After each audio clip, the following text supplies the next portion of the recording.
Designing ಎಲ್ಲಿ ಮಾಡಬೇಕು ಅಂತ ಹೇಳಿ ಯೋಚನೆ ಮಾಡುವಾಗ ವಿ ಡಿಸೈನ್ ಹತ್ರ ಮಾತಾಡಿದಾಗ ನಮಗೆ ಅನ್ಸುದ್ದು ನಮ್ಮ ಮನೆಗೆ ಇವರೇ ಕರೆಕ್ಟು ಇಂಟೀರಿಯರ್ ಡಿಸೈನರ್ಸ್ ಅಂತ.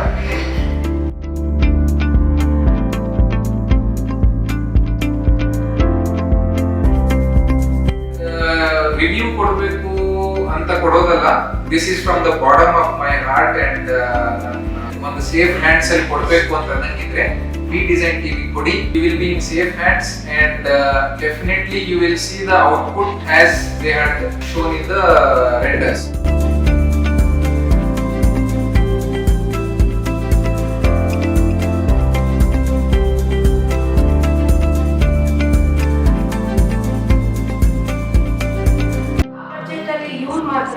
ಅವ್ರು ಏನ್ ಕೊಟೇಶನ್ ಕೊಟ್ಟಿದ್ದ ಬಡ್ಜೆಟ್ಗೆ ಅವ್ರು ಬದ್ಧವಾಗಿದ್ದಾರೆ. ಆಮೇಲೆ ಕ್ವಾಲಿಟಿ ಕೂಡ ತುಂಬಾ ಚೆನ್ನಾಗಿ ಕೊಟ್ಟಿದ್ದಾರೆ.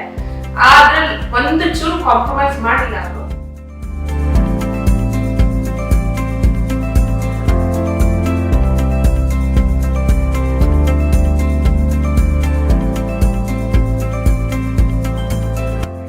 ತೋರಿಸಿದ್ದಾರೆ, ಏನ್ ಸೈನ್ ಆಫ್ ಡಾಕ್ಯುಮೆಂಟ್ ಆಗೋ ತೋರಿಸಿದ್ದಾರೆ, ದ ಸೇಮ್ ಔಟ್ಪುಟ್ ಬಂದಿದೆ. ಅದರಲ್ಲಿ ಕ್ವಾಲಿಟಿ ಗೊತ್ತಾಗಲ್ಲ ಸರ್. ಇನ್ನೊಂದು ಹೇಳ್ಬೇಕಂದ್ರೆ ಈ ಕಿಚನ್ ಮಾಡುವಾಗ ನಮ್ದು ಈ ಕಿಚನ್ ಡ್ರಾಯರ್ಸ್ ಎಲ್ಲ ಹಾಕಿದ್ರಲ್ಲ, ಅವಾಗ ಗೊತ್ತಾಯ್ತು very heavy weight thickness and ಕ್ವಾಲಿಟಿಯಲ್ಲಿ 0.001% ಕಾಂಪ್ರಮೈಸ್ ಇಲ್ಲ ಡಿಸೈನ್ ಟೀಮಿಂದ. ಇವತ್ತು ಅಂದ್ರೆ ಪ್ರಾಜೆಕ್ಟ್ ಹೆಡ್ ಯಾರು ಇರ್ತಾರೋ ಅವ್ರು ಬಂದಿರ್ತಾರೆ, ಇಲ್ಲ ಅಸಿಸ್ಟೆಂಟ್ ಯಾರು ನೋಡೋರು ಇರ್ತಾರೋ ಅವ್ರು ಬರ್ತಾರೆ. ಸೊ ಪ್ರತಿಯೊಂದನ್ನು ಅವ್ರು ಕರೆಕ್ಟ್ ಟೈಮ್ ಟು ಟೈಮ್ ಇದು ಮಾಡಿರ್ತಾರೆ.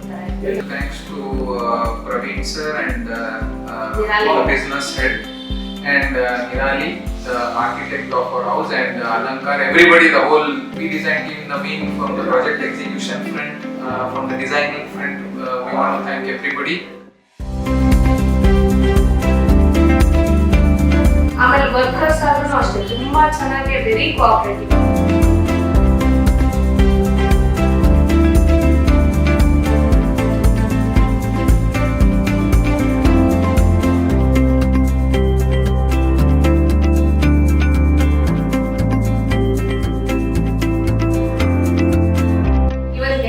Kids bedroom came up very well. ಮಕ್ಕಳು ಸಿಕ್ಕಾಪಟ್ಟೆ ಇಷ್ಟಪಟ್ಟಿದ್ದಾರೆ.